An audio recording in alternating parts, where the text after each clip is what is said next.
Thank you very much. November 2019. It was an emotional breakup that both sides took time getting over.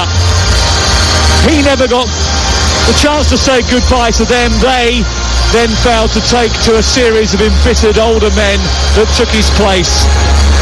But things have settled down a bit now, and as Maurizio Pochettino walks back into his former home, he will probably nod to his successor and say, I like what you've done with the place. Ange Postecoglou has fit in better around here than Antonio, Nune and Jose. He is the antithesis of them in terms of style and in personality, and his start has been nothing other than positive, but they are still in the honeymoon period. Pochettino says he knows exactly where the away dugout is, and he's found it. Has yet to fall in love with Chelsea completely, but it is also fresh. 4 months, let's not rush things. What he hopes, he says, is that he can recreate what he had here at Stamford Bridge. Here are the two teams. Usually no love lost between Tottenham and Chelsea. Vicario is the goalkeeper. The back four, Porro, Romero, Van de Ven and Destiny Udogie. It's Sarr and Maddison and Bissouma in midfield, with Johnson on the left, Kulusevski on the right and Heung-min Son through the middle. As far as Chelsea are concerned, Robert Sanchez is the goalkeeper, James is the right back, Disasi, Silva and Colwell make up the back four. In midfield it's Caicedo and Enzo Fernandez. Gallagher goes further on, and then it's Palmer on the right and Raheem Sterling on the left, with Nicholas Jackson leading the line. Danny Murphy is alongside me. It's some noise. Do you know what? It's incredible.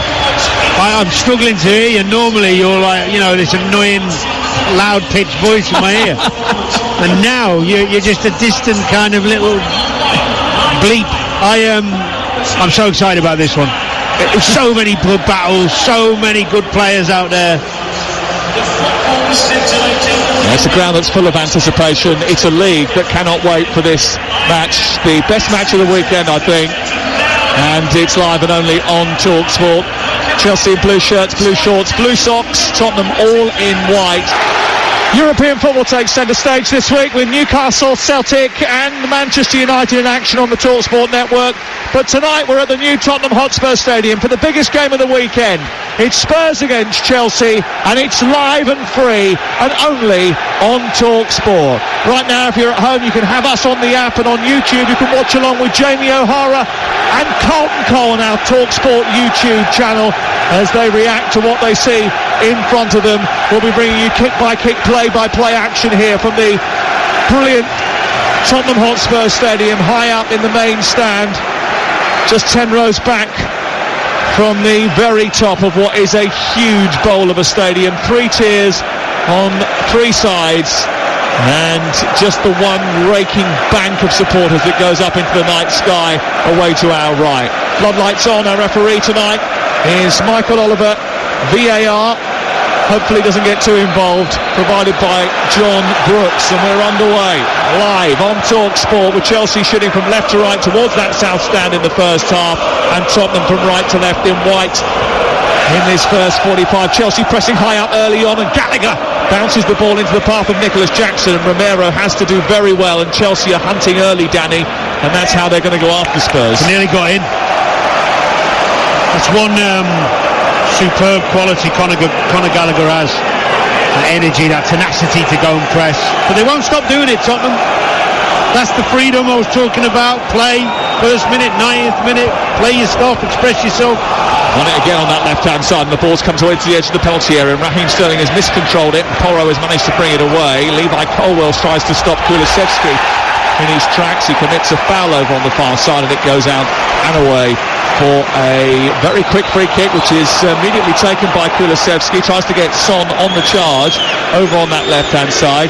Didn't quite work out for him, and it goes out of play, and it's out for a free kick just in from the touchline. See, that's about 4 yards out of position, that free kick. Let it go. Let the game get going, ref. Come on.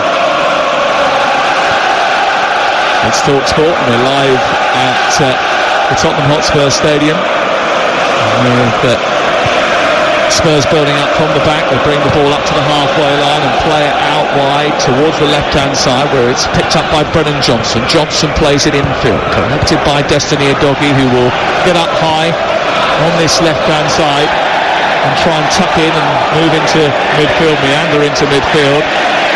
The two teams look like this.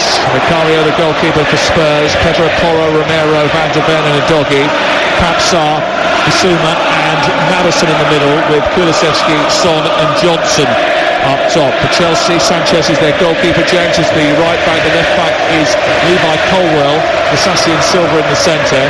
And then in midfield it looks like this. You've got Moises Caicedo and Enzo Fernandez, and then just ahead of them Conor Gallagher, left hand side Sterling, right side Palmer, but he will join in and wander infield and support Nicholas Jackson. Here's Udogie sending the ball through the middle of the Chelsea half, but it's cut out. Well, it was supposed to be cut out by Sterling, but he didn't do very well with it, and Papsar won it back again. Moises Caicedo and Enzo Fernandez tussle with Bissouma for the ball, and eventually it's cleared away by Axel Disasi. It goes up over the halfway line and into the left fullback position, where Nicky van de Ven just sends it back a little bit uncertainly towards his goalkeeper Vicario, and Spurs have the ball. It's been a high-octane start to the game, fueled by this incredible noise inside this stadium. Maddison wins a foul, and Moises Caicedo is adjudged to have gone through the back of him there. Both of them, I think, knew what they were doing.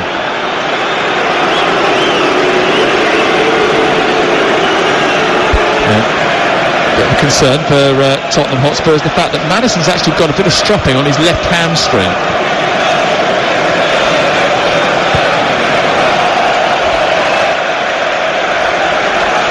3 minutes gone. This is TalkSport, and the ball is with Romero, goes back to Vicario. Vicario take a couple of steps in front of his D and then plays it to Van de Ven.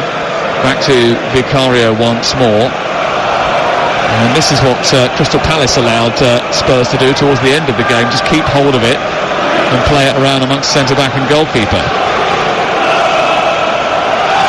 Romero passes the ball forward to Maddison. Maddison immediately hounded by Caicedo, and Bissouma gets hold of it, and then Sterling goes over on the left-hand side challenging for it. Bissouma gets it away, and then Porro forward, but as soon as Maddison gets the ball, Danny, the blue shirts surround him.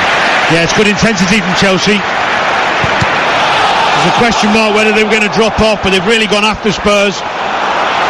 Son trying to get in behind the defence, and he's in behind the defence, tries to slip it towards the goalkeeper's right, but he never got the power, and I think the offside flag went up against him anyway. Sanchez drops to his right, gets hold of the ball, and he will play it out towards this near side. 5 minutes gone, it's Tottenham Hotspur 0, Chelsea 0, live on TalkSport. It's a great run from Son. He is a yard off, but that's the type of run he wants to be looking at, in those channels behind Silva. Hasn't got the pace to keep up with him. Ange Postecoglou said he was impressed with the patience displayed in recent games with Fulham here and Palace away by his team. Sometimes you have to plot your way through slowly but surely in games where teams bank up against you, or where they try to frustrate your tactics that have been working up until this point. Seems impossible really, but Chelsea have dominated this fixture to such an extent that when Tottenham took 4 points from them last season, it was only the second time in the Premier League era that they had done that.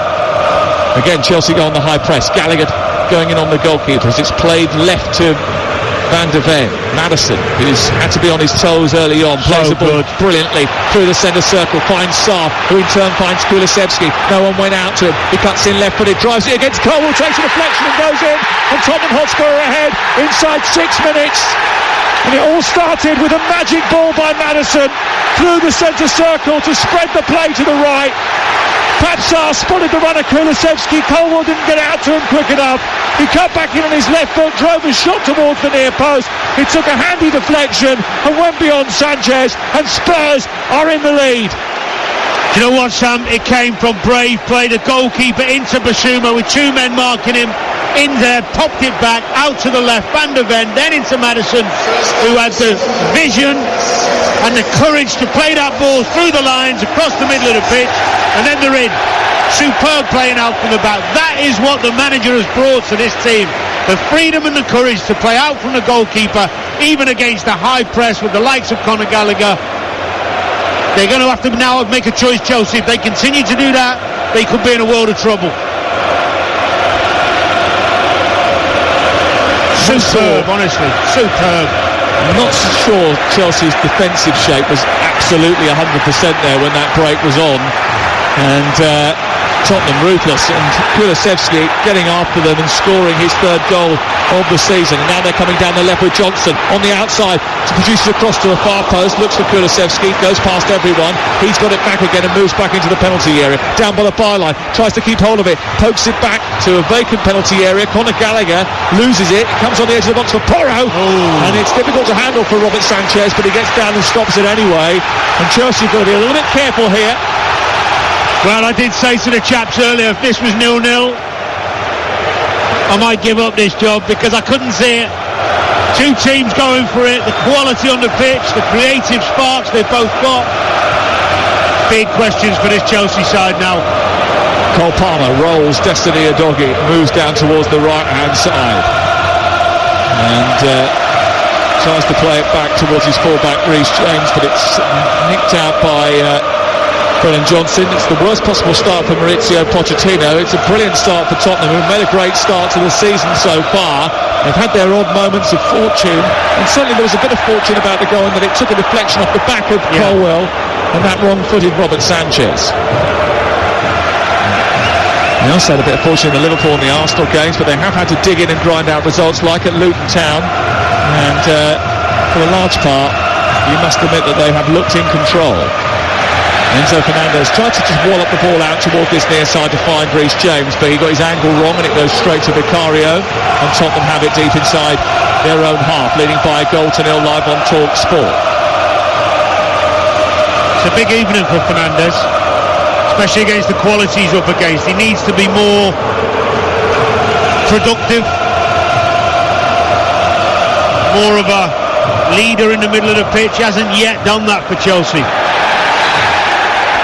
And he's just collided with Destiny Udogie in the middle of the centre circle and given away a foul just short of the halfway line to Spurs.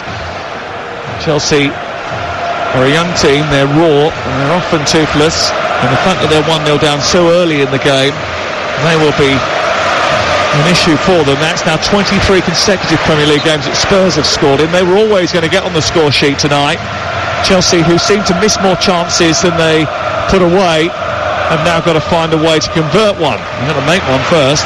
Here is Basuma floating the ball from the centre circle out wide towards the left. Johnson takes it down elegantly, plays it infield. Udogie nudges it back to the edge of the box. Maddison spots the run of Porro far side, flicks in the air by Colwell, recycled by Porro. Launching himself on it was Basuma. Reece James just about manages to shepherd it away, and in the right full-back area, Cole Palmer has to twist his way out of a challenge with Brennan Johnson, and then gets engaged by Maddison and wins a free kick. He had him pinned in there, Maddison. Silly. What a great start to the game though, Sam. A goal always gives you that as well, not just the atmosphere. It means that Chelsea are now going to have to come out and really go after Spurs and try and get back in the game. Look at the press from Spurs. It's an epic start to the match. Both teams going at it, and at the moment Tottenham are bossing it. They have the ball with Son flicking it round the corner. Disasi stops him, picked up by Enzo Fernandez, immediately looks to release Nicholas Jackson, who's now trying to get the better of the two centre backs. Across comes Van de Ven, does brilliantly as he has done for most of the season. Ball given away by Basuma and picked up again by Palmer, who floats it brilliantly out to the far side, the right, but Kulusevski is on Sterling before he can control it, and Sterling can't get it out of his feet quick enough to get into a crossing position. Out for a throw. Chelsea in possession, 10 minutes gone, breakneck speed to the game, 1-0 to Tottenham Hotspur. The goal scorer Kulusevski with the help of a deflection. That's a poor ball by Disasi, out towards this near side and misses Reece James and goes straight out for a Tottenham throw. Reece James is only pushed back in the team after missing out for a little while, a long spell out with yet another injury. He misses a lot of games. Here's Jackson, he's been given the ball inside the area, he's gone past two players and shot towards the goalkeeper's left, and he saved it brilliantly. And Jackson's missed another big chance. He took far too long, in fact he took about 2 hours to get that shot away. After getting inside the box, he decided to take too many touches. God knows what Pedro Porro was doing. He turned and gave the ball to Sterling, immediately fed Jackson edge of the area. He cut back on his right foot, then he took too many touches. I actually think he did well, chopping back on his right and committing the defender and giving himself the opportunity. Once he got himself the opportunity, the finish wasn't great, but he did well in waiting. Poor mistake, wasn't it, from Tottenham, but what a wide open game. Could have been 1-1. Conor Gallagher towards Disasi, who heads it down. It's not going to trouble Vicario, and it goes wide. Well, Nicholas Jackson has had a habit of missing chances. Only 3 players in the Premier League miss more big chances than him: Nunez, Watkins and Haaland, but all of them have got a lot more goals. Udogie, left full back, plays the ball infield, and Tottenham trying to bring it clear, but Chelsea once again ratting around them, desperately scrapping for possession. Michael Oliver pulls it up and says no, it was a foul there on Udogie. Tottenham quickly get the ball moving again through Porro, send it wide out to Sarr, then on to Kulusevski, gallops up to the edge of the area, comes infield, goes past Fernandes, who left the foot dangling. Just about got away with that, Enzo Fernandez. Kulusevski generous by not going down, and the ball is ended up back at the feet of Guillermo Vicario. Tottenham have given Chelsea a chance. Chelsea didn't take it, and that seems to be the way of things. The quality of football is really high and the intensity is phenomenal. It's absolutely intoxicating. Here is Udogie down the left in towards Son, from the ball on the left from Johnson. He tucks it in, it's offside against Son. His celebrations are curtailed as Son ran into the box and tucked it home.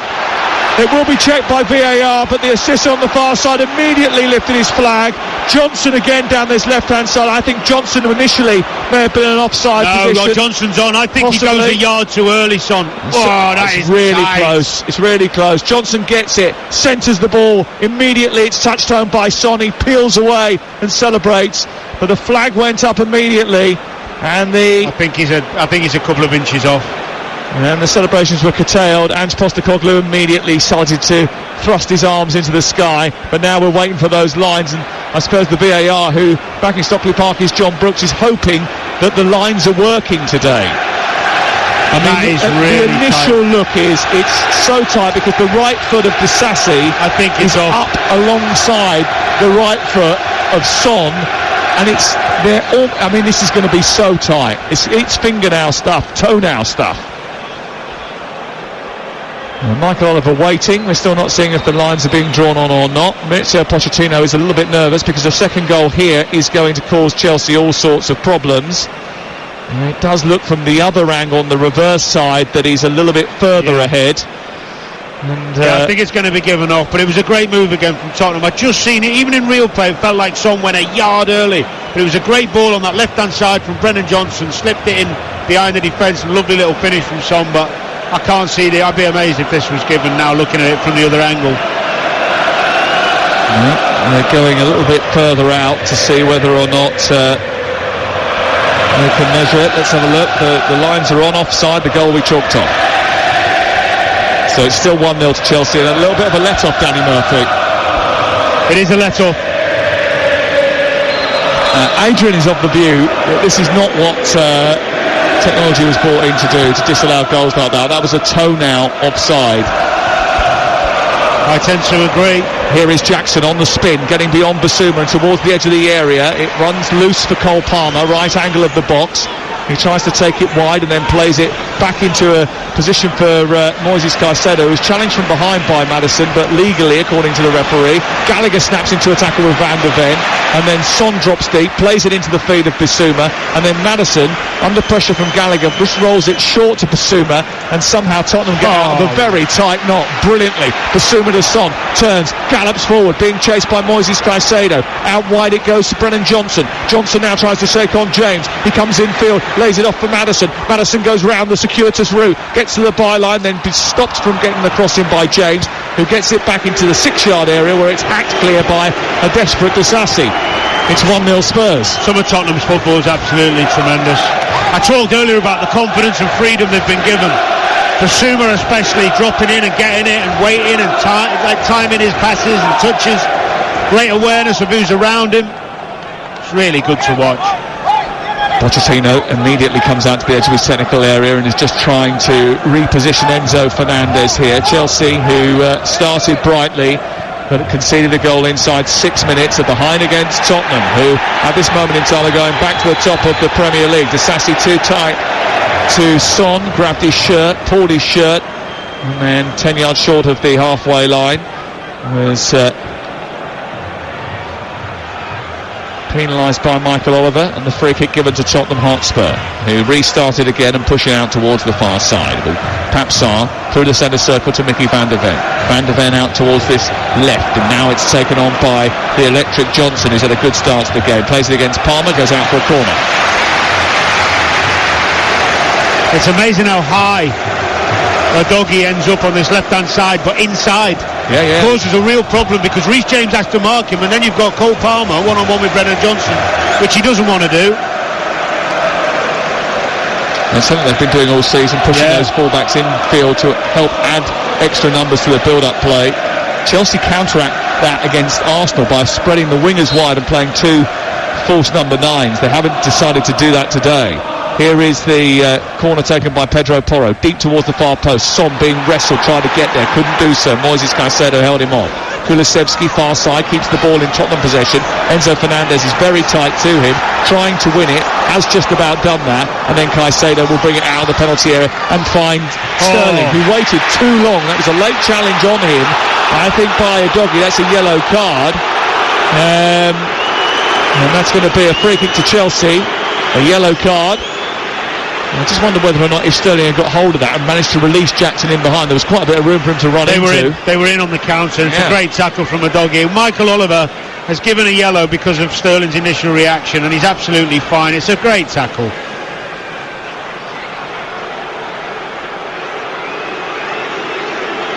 Wow, actually, he did have 2 field. He's got the ball. It's not a yellow card. But he's got him with 2 feet, right? And he's left the ground. So they're going to check for a serious foul play. The VAR is looking for serious foul play and a possible red card for Destiny Udogie. And that's because he's left the ground with 2 feet, I think. Sterling's fine. He got the ball. Yeah, I don't think it's a red card, is it? I mean, come on. We are waiting, though. See, this is the problem with VAR. We can try and accommodate it all we want. We can try and be open-minded. It's clearly not a red card. It's clearly not a red card. I don't even think there's that much contact. Yeah, exactly. Get on with it. We're spoiling football. John Brooks, it's not about you. VAR is spoiling football. The thing is that interruption was unnecessary. We've got a breakneck speed game. We've got a game that's like literally zipping along nicely. We don't need him messing around with it. It might have upset Robert Sanchez's rhythm, but then again his kicking over the course of the last few weeks hasn't been great anyway, and he's just planted one into the stand when he didn't need to, so it's a Tottenham throw on this near side. I think actually Sterling was guilty of waiting too long for that challenge, because if he had nicked the ball past Udogie, there was every chance that Jackson was in. Yeah, it was. But that's the risk and reward Spurs play with. That's what I was talking about earlier. This high press, throwing men forward to try and win games of football. You do leave yourself open. Chelsea are well in this game. But one of the benefits they've got is because of the fact that Mickey van der Ven is so fast, he has the ability to mop up many situations when they lose the ball. I mean, Romero's no slouch, to be fair to him. No. It's 1-0 to Tottenham, and it's live on TalkSport. And the ball has been sent long out by Sanchez to the far side, the left. This time it's kept in just about by Levi Colwill. Here he goes. And then Romero's gone on down the right-hand side, knocked over Thiago Silva. A bit of South American action. Argentina on Brazil. And referee says play on, no free kick. But now Thiago Silva returns the favour. The referee says play on, a little shoulder barge. Then they're selling off the ball involving Levi Colwill. The ball's poked forward on the outside of the right boot by James from the centre circle, spreading the play to the left. Sterling careers into the box. He gets into the penalty area. It comes back to him inside the 6-yard box. He helps it goalwards. It sneaks in, and Chelsea have got an equaliser. And it's a reward for persistence for Raheem Sterling, because his first effort came back off the defender. The second effort, he smashed it towards goal again. It took a deflection, stuck in behind him, and it's 1-1. Well, there's confidence and overconfidence, and Porro is completely gifted for Chelsea a goal. They're claiming a handball. You've got Romero and Colwill down on the other side of the half. Well, it started with a bit of retribution from Thiago Silva, and then there was Something else to look at involving Colwell and Romero. Romero's kicked out at him, Sam, and I think Colwell's making the most of it for obvious reasons. Ball's gone out to Sterling. I think it might be ruled out for handball against Sterling because it seems to hit his hand as it comes back off Pedro Porro. I think VAR will look at this. It comes back off the hand of Raheem Sterling, and then the next action was a goal. Realistically, that should be probably chalked off, but I suppose the question in the minds of the officials was, is the next thing he does put the ball in the net? See, I'm really disappointed going back to this because Romero could be sent off here for he's a little kick out at Colwell, and Colwell's gone down like he's been shot. This is a handball. I'd be amazed if they didn't give that, because it leads to a goal, Sam, is that right? It does lead to a goal, but there is a defensive action halfway through that move. I think it's pretty clear that should be chalked off, personally. Yeah, it's a handball. Because his arm is outstretched and he uses it to control it in order to get himself back in it. He can't really do anything about it. It's accidental, the handball, but an accidental handball can be punished if the next action is a goal. Otherwise, it has to be deemed deliberate. I think it's not far enough back. It has to be ruled off, and it is. It's chalked off a handball against Raheem Sterling.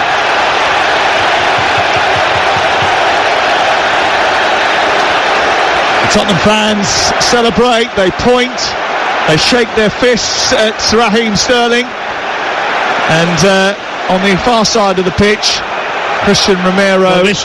I don't know whether he's going to look at this, Sam. Come back on. Neither of them should be coming back onto the field of play, because you're supposed to have 30 seconds off the pitch afterwards, and that little spat between the two is not going to be looked at. Good, well played, well done VAR, well done Michael Oliver. Because Colwell has tried to stitch him up. It's a silly kick out from Romero.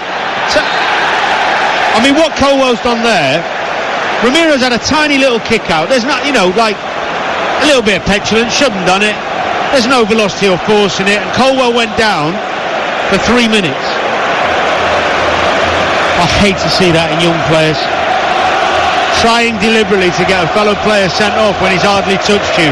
He's better than that. He's got to be. Well, he's got to be a better lad than that, surely. It's not difficult to get Romero sent off. He's been sent off 3 times in his short Spurs career. No, but you saw it. Come on. Oh, it's definitely not sending off. No way. It's just pointless. And again, it was another waste of everyone's time. It's quite a firecracker game, though, this, isn't it? As you would expect. There is challenges after challenge after challenge being thrust upon opponents with real velocity and intensity. Blood and thunder stuff in a London derby, everything you would expect from a London derby. We've had 2 goals disallowed already, only 1 has counted, and it's Chelsea who trailed to Tottenham by 1-0. 25 minutes gone. TalkSport. Brilliant game so far. Caicedo, infield to Fernandes. Fernandes moving forward, evades one challenge and then tries to shoot miles wide from 25 yards out. He goes well wide of the right hand upright and goes out for a goal kick. Do you know, for Spurs at the moment, there is an option to go long in behind and just take a bit of pressure off themselves. They've got to mix it up a little bit because they've got pace up top. They don't need to necessarily do this all the time. I know they stick with it, but they're under a bit of pressure at the moment. Yeah, Chelsea's high press is working really well. Cole Palmer has got it back again after a goal kick, but then Johnson robs him. He robs him back. He then pokes it forward. Reece James keeps it alive. Caicedo collides with Basuma, gets away from his former teammate down at Brighton, plays the ball down the right. The referee says there was a foul by Basuma. It's going to be a free kick around about 9 or 10 yards outside the penalty area, just a shade right of centre. There's a little pull on Caicedo from Basuma, to be fair. Good spot. Now you're listening to Tottenham Hotspur 1, Chelsea on TalkSport with Now. Don't forget, with Now you can stream all the Sky Sports action like Tottenham versus Chelsea live right now for $11.99. No contract, search Now Sports. In the first 24 minutes of the game, we've had approximately 3 minutes 25 of play stop for VAR already. Let it breathe, let them go. Here is Palmer, edge of the area, clipping the ball into a danger zone, flicked into the air by Romero. Wasn't a great header at all. Comes back out to Conor Gallagher, and he heads it into the 6-yard box, and then Disasi can't get there. It's steered over the top, and it comes back out by Thiago Silva. And that was a bit of a calamity from the Tottenham Hotspur defence, which led to a couple of chances for Chelsea, which they couldn't quite take, Danny Murphy. Yeah, they're causing themselves problems, Sam. Some poor decisions.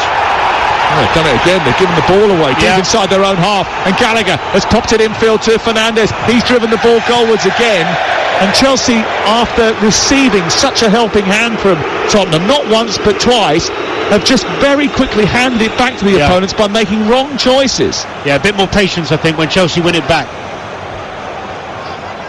1-0 to Tottenham, and we're live on TalkSport. And at the moment, Tottenham are being pinned in by Chelsea. They cannot get clear. Again. They've given it away. And here is Jackson into Sterling, inside the box. He goes down this time. And then Fernandes gets it inside the D, comes back to Cole Palmer. He can't sort his feet out. Caicedo to strike it. It is 1-1 now. It is. From the edge of the D, a daisy cutter which evades everybody and sneaks in at the far post. No, he's given offside. And now the offside is given. And it isn't 1-1. VAR will check it, but offside has been given against a Chelsea player in front of the goalkeeper's eye line, I think. So 2 Chelsea goals have been ruled out. Not yet. They can't score for love nor money. They miss so many big chances, and even when they do put the ball in the back of the net, VAR and the referees rule the goals out. Well, I think Fernandes wants a penalty as well. But that was a good tackle from Romero. Well, it's tight, even if it is offside. Jackson, isn't it? Jackson in front of the goalkeeper, apparently, in an offside position. He gets out the way. Does it go through his legs? It's shot from about 25 yards out. I mean, what Van der Ven's doing to Sterling, I don't know. He swipes at the ball and completely misses it. Then there should be a penalty, if not the goal, because Romero has got in. His studs are planted on the foot of the Chelsea player inside the box, Enzo Fernandez. So if Chelsea don't have a goal here, they should have a penalty. Right, well, let's slow it down. We've got lots of things going on. Romero's tackle, he follows through on Enzo, on Fernandes, sorry, which is naughty, and he knows what he's doing. So yes, I agree, that should be a penalty. Checking the disallowed goal, which came after, is whether Jackson is offside, standing in front of the goalkeeper. We think he is. So will it be a penalty, Sam? Well, I think if they rule out the goal, he has to go back and give the penalty. There's no doubt that it was a penalty. If Fabio Silva gave away a penalty for the kind of contact that he inflicted... We're assuming that the VAR people know that his momentum was deliberate. We're surmising the same thing, because we think we know what we're talking about. But you're assuming a lot if you think they agree. Well, I am going to assume that on the evidence of what I have seen, I would believe that the goal will be ruled out if it's deemed that Jackson's in an offside position, which I think he is. I do think he interferes because he's standing in front of the goalkeeper, and I haven't seen the replay from the other angle, but it looks like he jumps over the ball, so therefore that should be offside. If that is the case, a penalty should be given. Romero gave the ball away in the first place with another ridiculous pass, overplaying when actually... And then, for some reason, his emotions getting the better of him. Goal disallowed for offside. That's the first thing. Now we've got to go back, surely, and check whether or not there's a penalty. Well, he was in an offside position. Then they have to decide now whether or not that is going to be... the end of it, or whether Michael Oliver is going to be asked to look at the monitor to see whether or not Jackson was in a position to interfere. Now they're looking at the possible penalty, and first of all Van der Ven's attempted swipe, that's the first one they're looking at. Then they're looking at Christian Romero on Enzo Fernandez. That's the next penalty that they're looking at. So they've moved on from the swipe. To be fair, he's got the ball. He's got the ball, but he's followed through and put his foot on his shin. The more I see it, he's got the ball, his momentum carries him through, but I don't think getting the ball is a defence, Danny, and hasn't been for a very long time. If you then go up with your studs and plant them on the shin... I'd be disappointed if that got goal given against me. Well, we will see what John Brooks thinks. I think it's fair to say he's probably meant that. Actually, it's taken too long. It's absolutely taken too long. We had this nailed about 2 minutes ago, right? Oh, where's he going? He's going to the monitor to have a look at the penalty, because he has to go over to show that he's got the authority to get it, which he's going to do anyway, because he never changes his mind when he goes over to the monitor. So it's a complete waste of time. What about spoiling a really good game? I know, they're doing their best to do it, aren't they? But I think you're probably right. We do know what he meant. It's a pen, yeah. I'm changing my mind on that one. Okay. So here's Michael Oliver looking at the referee review area over on the far side of the pitch. He's being showed the the pictures of Romero's tackle on Enzo Fernandez. He's watched it twice. Why are they still in it there? And then they put the still on his contact with the shin, which is... He's going to give a pen. Why Danny wasn't happy, but I think he's going to send him off. He's going to give a penalty here. He might be lucky to get away with you can't just a yellow card. Don't prejudge it.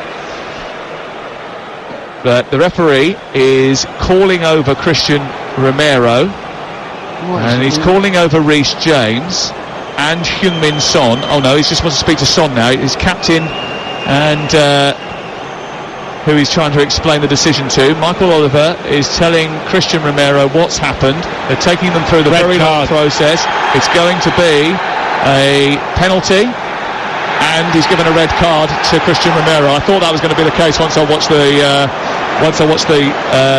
replay over by the monitor. Romero been sent off for the 4th time in Tottenham Hotspur colours, and it is a penalty to Chelsea, and the goal has been chalked off. So it's now 1-0. Chelsea have a chance to make it 1-1.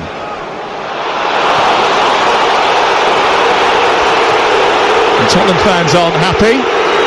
I don't think they realised that the red card has been given, and now Romero is refusing to walk off the pitch. He's being asked to walk off the pitch. He's doing it backwards and very slowly. They've shown the replay inside the stadium, which the fans aren't happy with.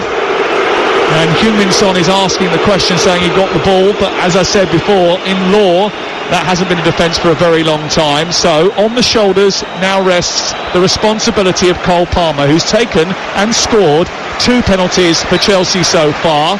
They're going to make a change, a first appearance of the season for Eric Dyer in the Premier League, who is going to replace Brennan Johnson, who comes sprinting off on this near side. Tottenham down to 10 players. Chelsea have a penalty and a chance to equalise after their equaliser was ruled out for offside. Is everybody on the same page? Do we know what's happened? It's taken a while to unpick. Yeah, I think we've unpicked it. Goal was rightly disallowed because he was offside in front of the goalkeeper. Romero's been done for a follow-through. Shoot. And now it's up to Cole Palmer. He places the ball down in front of that big south wall of Tottenham supporters and Guillermo Vicario. And Reece James is being told to get behind the ball, even though he's wide of the penalty area. Palmer breathes in, leaves his hands dangling by his side. He eyes up Vicario. He takes a deep breath, left-footed, drives the ball in off the post and scores. And it is 1-1, just about, but it is 1-1. And after quite a lengthy delay, several VAR checks, Chelsea are now level in the football match. 34 minutes played, Tottenham 1, Chelsea 1. A decent pen. The keeper does well, actually, nearly gets there. Yeah, he puts it just enough in the corner. Good pen. Goalkeeper's got very, very close to saving that, hasn't he? Yeah. That took to unpick all of those different issues 5 minutes and 21 seconds. You ain't got anywhere to go tonight, have you? Yeah, you see, the thing is with me, I played my whole life. I played in the game where if you get the ball first, yeah, okay, you leave your leg after with the momentum. It looks bad, but it's football. It's the way it is. It's completely spoiled the game now. Well, Spurs are down to 10 players. Chelsea are back on level terms. Although you do have to say, Romero, come on, 10 for you. I mean, he's firing into Levi Colwell. Well, there's never any love lost between Chelsea and Tottenham. You'll remember the Battle of the Bridge, which Mauricio Pochettino was involved in. It was the night that Leicester City won the title many moons ago because Tottenham flaked out down at Stamford Bridge. But Tottenham are a different animal now under Ange Postecoglou. They seem to have the ability to grind out games even when they lose players. They certainly did that at Luton earlier in the season. Not against this Chelsea side. That's going to be a massive mountain to climb. Pedro Porro now going down over on the far side, saying that he's been fouled. Do you know the ridiculous thing about it, that tackle? It's on his Argentinian teammate. If he has meant to do him, which is the way you do someone back in the day, he's doing it to his mate. Oh, this doesn't look great, because this incident with Pedro Porro happens after he's kicked out at Gallagher. He's landed awkwardly on his ankle. He's gone down over on the far side. He's rolled off the pitch. and he is receiving treatment, and he is in agony over on that far side. That doesn't look good for Pedro Porro. He rolled the ankle. Sometimes they come back to you, sometimes they don't. But they're down to 9. So Chelsea at the moment have 2 players on the pitch more than Tottenham Hotspur. 1-1 the score. The Tottenham fans aren't happy. The Tottenham players aren't happy. But it remains 1-1. Sterling's offside here, surely, as he's breaking through the centre. He's looking for Jackson. Jackson finishes it, scores. Now the offside flag goes up, and another Chelsea goal gets disallowed.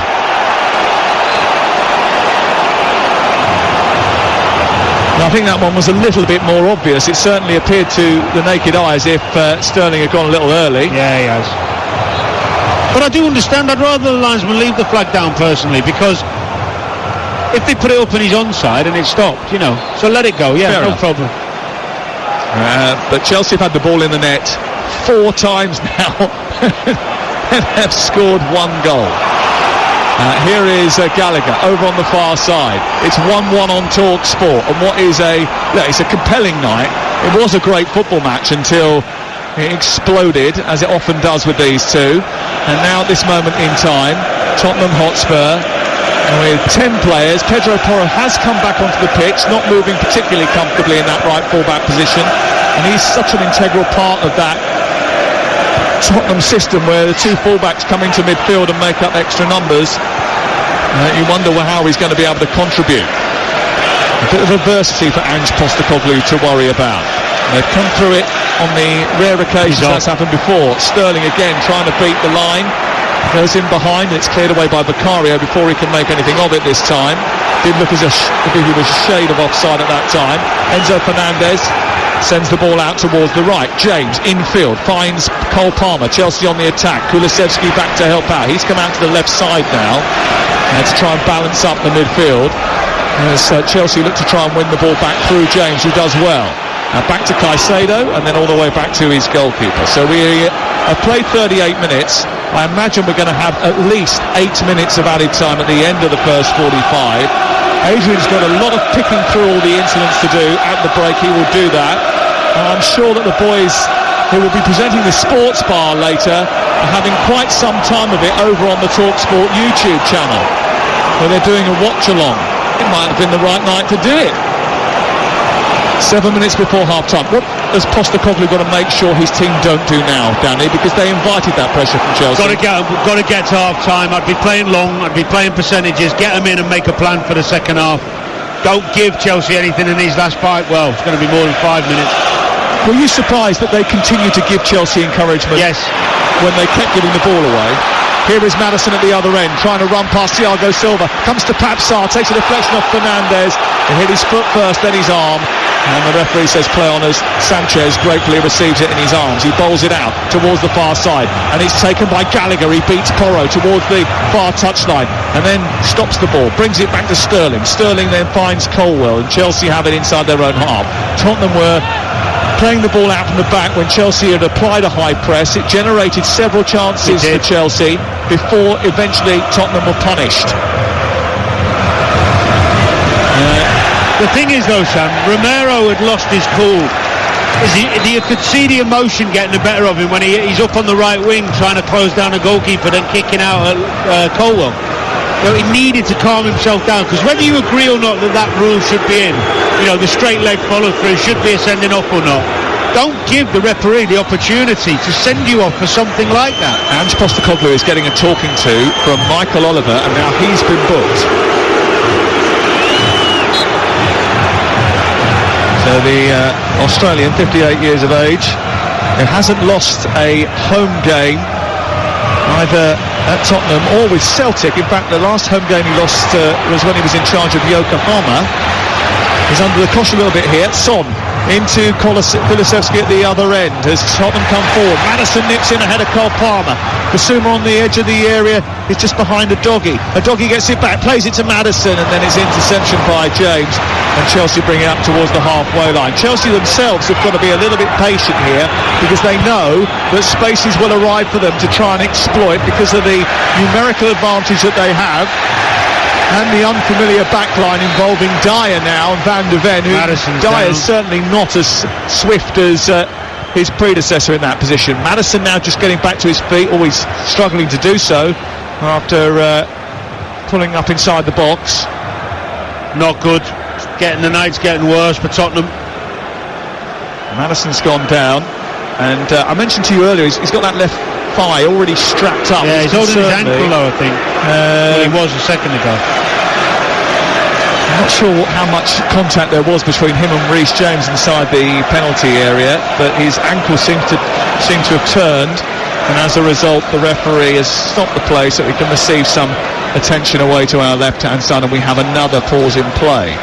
And we're just getting a second look of it here on our monitors as he plays a 1-2 with a dog. He gets into the area, there isn't anyone around him, and he just drags his foot on the floor. It didn't see anything there, Sam. Yeah, strange, isn't it? Well, let me tell you about what's coming up on TalkSport over the course of the next few days. Tomorrow, 5:45, Dortmund against Newcastle. Champions League football for you on TalkSport 2. You can listen to TalkSport 2 via our app. Atletico Madrid against Celtic with Joe Shannon and Courtney Sweetman-Kurt. That's Champions League tomorrow night, TalkSport. And also on TalkSport 2 tomorrow night, Rotherham against Ipswich Town from the Championship. That's 8 o'clock tomorrow night. Copenhagen, Manchester United on Tuesday evening. And don't miss Thursday's Drive Time show. It had Danny Murphy on it for an hour today. Andy Goldstein and Darren Bent are going to be joined by Jenson Button and Keanu Reeves on Thursday. It's almost like having Danny Murphy on it. Not far off. Mixture of both, aren't I? Gareth Bale, talking of A-listers, is up high in the main stand in the director's box, a guest of Tottenham today, and he'll be on the pitch at half-time actually. James Maddison is just hobbling off away to our left-hand side and getting back towards the near touchline. And we're back underway again. Finally poised at 1-1, but Chelsea have got a man advantage after Romero was sent off for the 4th time in Tottenham colours. Here is Gallagher into Enzo Fernandez through the middle of the pitch, testing the pace of Jackson. His hamstring, Van der Ven. Now Van der Ven's pinged his hamstring as he tried to keep up with Jackson, and Van der Ven has gone down and collapsed. It looks a bad one. He's absolutely snapped it as he tried to keep pace with Nicholas Jackson. And Tottenham Hotspur are going to lose another central defender. Romero sent off for violent conduct, and now their speedster Van der Ven has pulled up lame after chasing Jackson, and that's going to be a lengthy absence. Oh, it's not great to see, not great to see at all. Well, you've got Maddison hobbling, you've got Van der Ven off with a hamstring. Romero's going to be, 3 games? The wheels have fallen off. Wow. It's all going wrong for Tottenham tonight. 1-1 is the score. Emerson Royale is going to have to come on. It's a complete rejig, this, for Ange Postecoglou, certainly earning his corn now. And if they come away with this with 3 points, it will be a miracle, an absolute miracle. It looks like Pierre-Emile Højbjerg is going to come on as well. They're going to have a complete rejig of the formation. Maddison's going to have to come off as well, which is another huge problem for them. And this is just issue after issue for Ange Postecoglou to solve. Maddison's still not moving particularly well. I mean, this is awful watching Van der Ven, who's been brilliant since his emergence at Tottenham. They brought him in the summer for around about 34 million quid. There'll be add-ons added on to that if he does well, but he's had to be helped physically behind. He cannot walk. Someone get in the stretcher, please. Off comes Van der Ven, and on comes Emerson Royale, and we'll see how they rejig this defence now. It looks as if they'll have to go to a back 3, and maybe Basuma will have to help out, and Maddison's coming off as well now after a long delay. I'm surprised there. I'm not. He doesn't look that bad, Maddison. I'd be giving that more of a go personally. I mean, he knows his own body, don't get me wrong, but I'd like to see him give it a go for 5 minutes. Here comes Pierre-Emile Højbjerg. Tottenham have only conceded 2 goals in the 240 minutes that he's been on the pitch this season in the Premier League, so He is a destructive force rather than an aggressive one. I wonder whether Ange Postecoglou has thought, right, I've just got to reorganise this team, and what I'll do is I'll make sure that everyone's protected. I can't take any chances with Maddison. There's no point in me. He's not going to be able to do anything in this game anyway for the situation we're in. Yeah. We'll just play it sensible. Yeah, that's fair. Colwell down the left, Sterling trying to get in behind Porro. Emerson Royale's playing centre back now, but it's played in towards Jackson, but there was Dyer getting back and managing to shut the ball away from Nicholas Jackson, and it's a really good interception from Eric Dyer, just what he needed as he returns to the team. You know, the irony is, Sam, we were talking with Aid before about the two players I thought for Spurs you can't lose. Both off. Van der Ven and Maddison. Romero's gone because he was sent off. It's been a compelling first 45 minutes. There's only 12 added minutes at the end of the first half. Ball swung in towards the near post, away by Dyer. It comes back out towards Moises Caicedo. And then it goes left towards Sterling, who chips the ball towards the far post. Vicario comes out, plucks it from the sky. So he's got to be giving his team a breather there. They're still playing at helter-skelter speed. It's been like watching an F1 race, isn't it? It's just non-stop. Apart from VAR. Well, they're the pit stops. Oh, they're the pit stops. Yeah, you can have those. Might rhyme with pit. Well, where are we now? We're in the third of 12 added minutes at the end of the first half. The first half, which has seen Chelsea have the ball in the net 4 times, Tottenham twice, but it's 1-1. And we've had 1 red card, 1 penalty, and many an incident to discuss. Here is Enzo Fernandez, who was tackled by Christian Romero, which led to the penalty. Christian Romero, who is a card magnet, scored the first goal of the Postecoglou era, but is the second player to see red.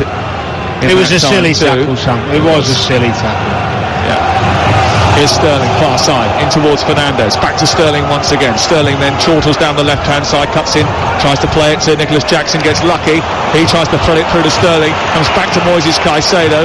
Caicedo reverses the ball out wide, and there's space for James to get across in here. He delivers the ball in front of the goalkeeper, who pushes it away, and it drops finally for Spurs, and Pierre-Emile Højbjerg whacks it out towards the far side. He then turns and gives quite aggressive instructions to Destiny Udogie on this near touchline. He wants him to be a little bit more compact and keep an eye on Reece James, who's got a little bit of space on this right-hand side now that he didn't have earlier in the game. He's moved forward, the Chelsea captain, trying to exploit that. Turns and plays it infield to Cole Palmer. Cole Palmer back to James on the outside, produces a cross into the near post, tucked behind by Dyer. It looks like he's going to have a busy reintroduction to Premier League football. They're hanging on a bit, Sam. Hanging on. Chelsea really putting their foot down now, pressing really high. Spurs have got to get in and make a plan, and that plan is going to be a bit more pragmatic and a bit more cute and clever to guide themselves through time rather than keep playing out. Palmer into the centre, away by Udogie. It's picked up towards the left-hand side where Kulusevski should have played it into the path of Højbjerg, who actually was on the halfway line with no blue shirts around him. They couldn't find the pass. Back they go the other way. Offside flag up against Colwell. And you're right, Ange Postecoglou really has made his sort of reputation in England by having this team do everything that Antonio Conte didn't do last year. But this might well be a moment to slow the game down and make it boring. Yeah, play, especially before you're trying to get into half time to make a plan. Keeper, take your time, play some long balls, give everyone a breather. Do you know what? Well, there's a part of me that's absolutely delighted there's 12 minutes of added time. It's been great. It has been great. I'm absolutely gutted about the sending off, because we were witnessing a really brilliant football match. Yeah. But I think, it has to be. I know. Yeah, it's too high, the challenge from Christian Romero. Here is Pierre-Emile Højbjerg. Back to Basuma, who finds Sarr out to the right side now, and a couple of yards in from the touchline. Porro looking for Kulusevski, who stretches, can't reach it. Brilliant ball by Porro, floated into the box, and as he jumped up acrobatically to try and poke it in with his toes, he was only a couple of millimetres away from getting on the end of that. Disasi actually was very lucky to just position himself in front of Kulusevski. See, this Tottenham high line, they've done it all first half. They're playing this really high line against Jackson and Sterling, who are both really quick, lightning quick. And the fact that they're playing up towards the halfway line, it feels like right on the halfway line. It feels like the wrong thing to do when you're down a man. Especially when you haven't got Van de Ven, you've got Dyer and Emerson Royale. Yeah. I think Emerson Royale is there now alongside Dyer as the centre-half to provide that pace. Here on that right side as Tottenham look at it, Porro's got to deal with Sterling. He's running at him at pace, weaving inside and outside, then going down under pressure from Porro. And Pedro Porro has a few words with Raheem Sterling, suggesting that he was simulating. The referee is just telling goalkeeper Vicario to hold on while it's checked. He went running into the box, Sterling. Nice and positive from Sterling. No shout for a penalty there, I don't think. I don't mind. I don't think it's up to the ref to tell players to stop telling other players to get up. We play on. And we're into minute 53 of the first half. Live on TalkSport tonight. What a belter of a game we're bringing you here. What a story unfolding at the Tottenham Hotspur Stadium. Mauricio Pochettino is back. There was, many moons ago, the Battle of the Bridge. And this is the titanic tussle of the Tottenham Hotspur Stadium. 1-1. I think for all the stoppages and all the negative of coming out of my mouth and your own about VAR, which I do stand by, the reality is the decisions have been correct so far. Yep. Even though it's taken an eternity. Yep, I agree with that. Here's Palmer, back to James. I think our criticisms really came from when there was that stoppage before, when it was unnecessary. When we were saying, come on, let's get on with this game, it's a great game. Tottenham trying to get on with it here. Down the left, they take a quick throw, and Son switched on, takes it to the byline, then tries to take on Disasi, and then Disasi and Son collide. The ball breaks to Bissouma inside the area. Son is on the ground, but it comes back to Højbjerg, pokes it into the box on the penalty spot. It's steered away by Thiago Silva, collected on the edge of the area by Porro. He's lost it in dangerous circumstances, and Chelsea can go on the counter. Nicholas Jackson fed by Gallagher. Jackson tries to tease the ball past Emerson Royale. He gets the better of him for pace and then turns it back infield. In the centre of the Tottenham half is Enzo Fernandez. Square now to Reece James joining the attack. Chelsea have turned defence into attack very quickly. Palmer with a little back heel on towards James inside the area. Low ball across the face of goal. Royale is there. Great defending. Brilliant defending by Emerson Royale to get the ball in front of his goalkeeper. Caicedo's got it back. Half cleared by Doggy. Floated in by James. Headed away by the central defender. Then picked up on the far side by Patsar, who goes down, wins a free kick. It's going to be a yellow card for Enzo Fernandez. Is that Enzo Fernandez? It's actually Levi Colwell over on the far side. And they've got into a bit of a pushing and shoving match. And Levi Colwell does not need to get involved in this with his team with a man up at this stage. Bissouma should have let him go. Bissouma should have let Levi Colwell go towards Sarr. He's still going, look, he's obviously upset about something. I don't know whether Sarr put his hand in his face or... Well, there's every chance here, after picking a yellow card up for the initial foul, he could pick up a yellow card for what followed. See, I don't understand why Chelsea players would even get involved. You've got a one-man advantage. Yellow card for Sarr, a yellow card for Levi Colwell, and that's the extent of the punishment. He spent a lot of his first half, Colwell, trying to stitch people up. He needs to get on with his game because he's a super player. He pushed him in the chest, so what? It seems like an unnecessary fight to engage in. Do you know what it is? This is where good management comes in. This shouldn't happen even with a group of young players. I was very, very fortunate. I had really good managers as a young player, and Julio reinforced that at Liverpool in terms of the discipline in big games and how important it was.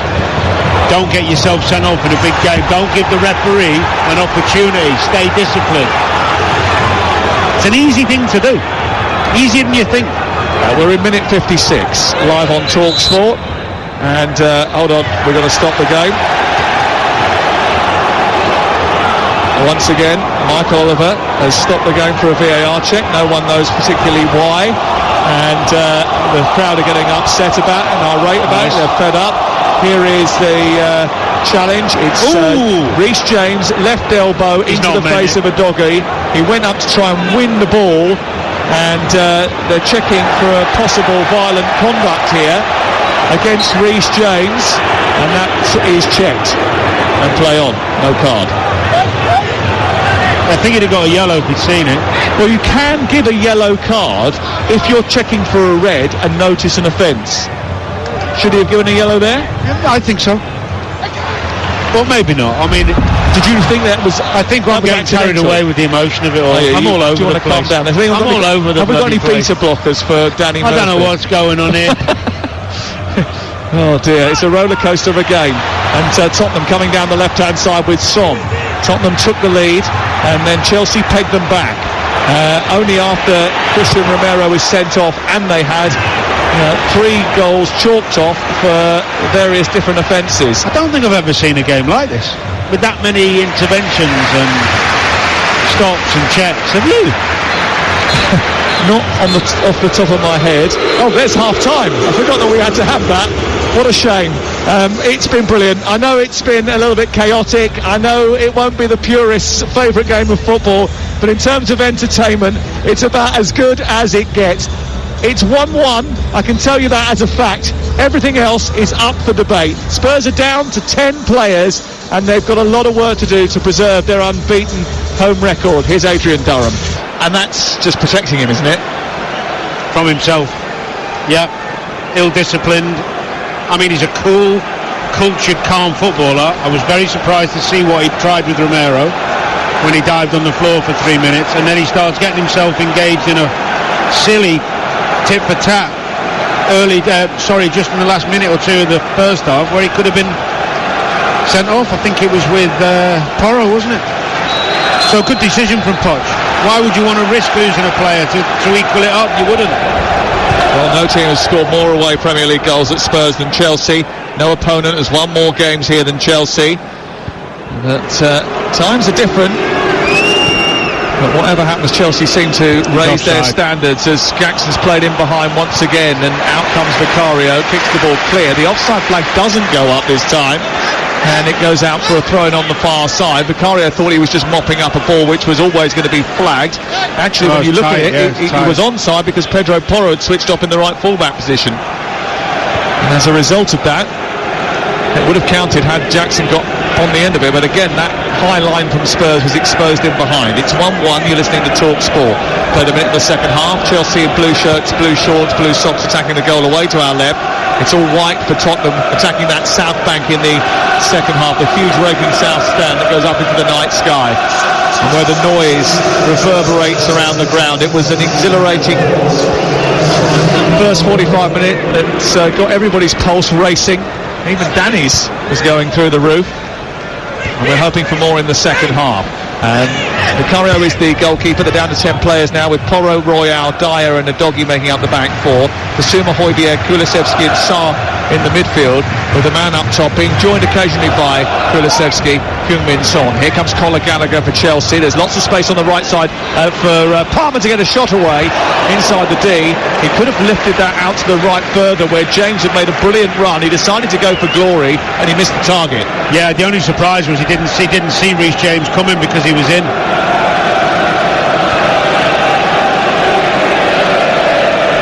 Just couldn't wrap his foot round that, Cole Palmer. Robert Sanchez is the Chelsea goalkeeper. James, Disasi, Silva, and now Cucurella in for Levi Colwell, who was booked just before half-time. Caicedo and Fernandes, the two holders in midfield. Gallagher behind Jackson, and Palmer and Sterling coming in off the flanks. Sterling has shown his rapid pace a couple of times tonight, gone in a couple of times and certainly contributed. It is goals galore and VAR checks for fun here at the Tottenham Hotspur Stadium, but it's still 1-1. Ball out of play on this near side. Tottenham down to 10 players, have the throw. It'll be taken by Pedro Porro.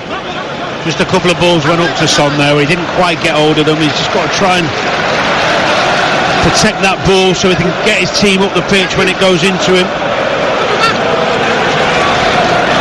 Given away cheaply by Papsar, and Sterling's got it back again. Couldn't feed Nicholas Jackson, and he couldn't really do much with it there.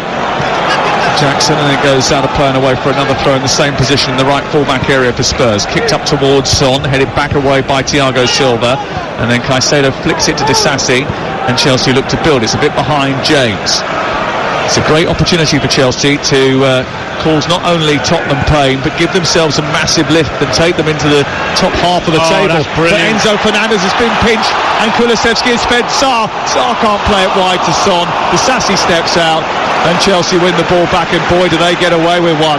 Ball played wide by Gallagher, out towards the left side. Cucurella goes charging down that left, and across comes Pedro Porro. It's out for a throw-in.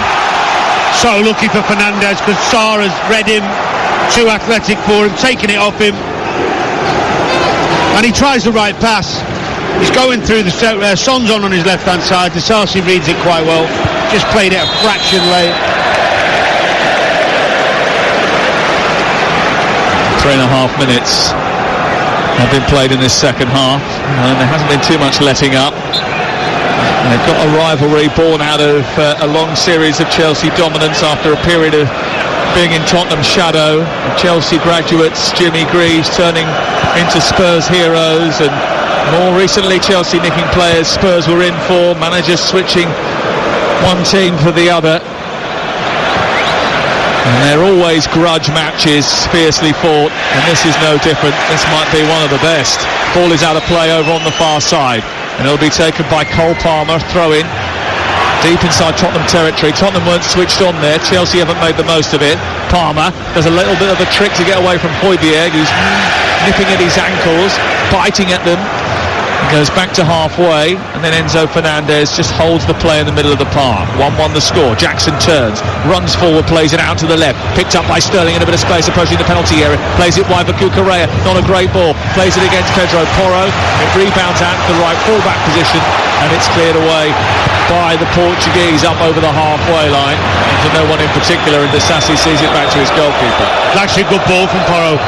Son's got to just make that run a little bit earlier, but he is quick, Disasi, so it's a hard one, but that was the right ball. Don't give it away there. Chelsea have given the ball back to Spurs too often when they've gone into these sort of areas, but Sterling trying to do something with it now. Takes a shot which takes a deflection, spoons into the air, and it's grabbed by Vicario and will be cleared away. See, these are the moments where Tottenham just need to really, really think about what they're doing. Fine rolling it out, but don't overplay and give them a goal. You've got to play some percentages. Oh, that is not the ball to play. He's played it square into Pierre-Emile Højbjerg, who's surrounded by 3 jerseys. It's come back out to Doggy. He's given it straight to Gallagher, who's on the edge of the Tottenham box. He's being chased now. That was a foul by Basuma. It's going to be a free kick just short of the 18-yard box. Again, it's come from Tottenham playing out from the back. Yeah, I mean, you can't whack every ball long, don't get me wrong, but you have to mix it up when you've got a man down, because otherwise they will just keep pressing and come higher and higher. You've got Kulusevski and Son. I mean, Kulusevski's a big boy. You can play up to him and try and play off him. And if you want to play really long, Son can run in behind and try and run the channels. But just don't do the same thing. They keep playing it out. They just bring Chelsea onto them. Reece James standing over the free kick. Conor Gallagher is there too. Marc Cucurella is 10 yards short of the penalty area and is told to go further forward by Pochettino. Jackson waiting in the box. Disasi is up from the back. It's aimed in towards Disasi. He was blocked off, and that was where he was supposed to run, and he didn't quite make it, and the ball dropped on the edge of the 6-yard box and went behind, and Pochettino's frustrated because apart from Disasi failing to get there, that free kick worked perfectly. Away by Emerson Royale. Papsar receives the ball from the Brazilian auxiliary centre-back tonight. He plays it out wide, being trapped by Gallagher. Looks to chip it up towards Kulusevski, who's beaten to it by Disasi. Loses it to Kulusevski once again, and Kulusevski then feeds the ball down the right channel for Son, who's closed off by Thiago Silva, who is 39, by the way, who just waited right to the very end to put the accelerator on and just edged Son out the way. Disasi brings the ball out. He's fouled by Kulusevski. Free kick left full-back position to Chelsea. 1-1. There was great covering from Reece James as well with Thiago Silva, because Thiago Silva on his own had a problem.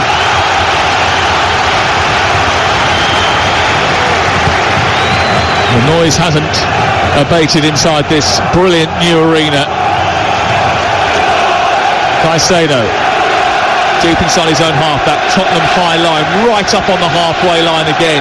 Chelsea biding their time, then picking it apart, sending it over the top, and Sterling is in, and in behind is Jackson waiting for the delivery. He sets the defender down, right-footed shot, cleared away from the edge of the 6-yard box by Emerson Royale. And then Fernandes is smuggled to the floor by Højbjerg. They charge up the pitch now, Tottenham. Down the right is Kulusevski, on the left is Son. He's sent it behind Kulusevski. Poor ball from Højbjerg. And it's slowed him down. And Chelsea have flexed back into a bit more of a resolute back line as Kulusevski and Højbjerg try to pick their way through. They do. They get to the byline. He's inside the box now, Kulusevski, holding off Cucurella. Turns the ball back to the edge of the penalty area. Basuma takes on Gallagher. He's got a chance to shoot. It's blocked by Reece James, and it comes out to this near side, and it's cleared away by Chelsea just about. Oh, Sterling brilliantly. He's got past Emerson Royale. It's 3-on-2 in Chelsea's favour. Jackson is to his left, but he wants Palmer to his right. He didn't have the confidence to play it to Jackson, and then it's a poor tackle on Sterling. He's been booked. And it's going to be real problems here for Destiny Udogie, who could have been sent off in the first half. He is going to be sent off in the second. It's going to be a second yellow card for Destiny Udogie, and Spurs are going to be down to 9 players. There's the second yellow. It's followed by the red. And after getting a reprieve in the first half after a VAR check, there's no second chance this time for Destiny Udogie.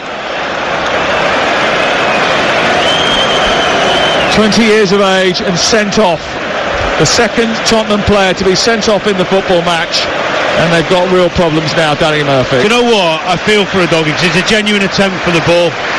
And I think the reason Michael Oliver's given him a yellow is because he refereed a game the other week where he let somebody off the second yellow. Was it Ramirez or...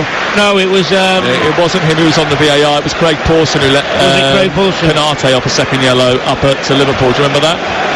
In the game. No, there was another one. But anyway, I think he maybe felt he had to, because there was a game recently where I think he did let somebody off a second yellow that I did, and I can't recall for the life of me. But I don't think he didn't have to give him that yellow there. It's a genuine attempt for the ball. Here is Reece James from the free kick, playing the ball into the centre. Jackson is there, and it's cleared off the line, and it goes over the top somehow. I don't know how Pierre-Emile Højbjerg has managed to spoon that over the top, but Jackson had an empty net to nod the ball into, and somehow Højbjerg has stopped it from going in. He was positioned on the line, it headed down, I think it hit his knee and just somehow deflected up onto the bar. I mean, it's a great block, but I wouldn't be celebrating too much right now, was it? We've got 35 minutes to play with 9 men. We've actually played 56 minutes. It's 1-1, but we've played so much more than that because we played 57 in the first half. So we've played well over 100 minutes of football already in this game. 100 minutes of football, what am I talking about? We've played well over, I'll get it right in a minute, we've already played well over an hour and 7 minutes already in the game. The ball is it was the Kovacic second yellow. It was against Arsenal. Yes, it was Arsenal, Manchester City, you're right, it was. And it was... That's in his mind where he's given... Because I don't think... Howard Webb came out afterwards and said he should have sent him off. Yeah. See, he there is genuinely going for the ball, and Sterling is running away from goal. Not every foul is a yellow card. Was that deemed for breaking up a promising attack? Well, not when he's running away from goal over to the touchline. I think it's harsh. Okay. And I think what I'm saying is he's given it because of the Kovacic one. Okay, it's in his head. A possibility. Off comes Enzo Fernandez, on comes Mudryk. Might be a bit of shifting around from Chelsea now. Fernandez been poor. Fernandez, who's had a bit of an injury and didn't play in the game against Brentford, the last game we did on TalkSport involving Chelsea. And I think now what will happen is Sterling will go out to the right, Mudryk, who's replaced Fernandez, will go out to the left, and Palmer will play as the number 10. Which is good for Chelsea because he's great at dictating the ball. Ball's been played by Mudryk into Jackson. Goalkeeper's backpedaling. He's in behind here. He tries to slip it past him. Can't reach it. Cole Palmer is there to finish it, but the goalkeeper makes another big save, and the offside flag is up anyway.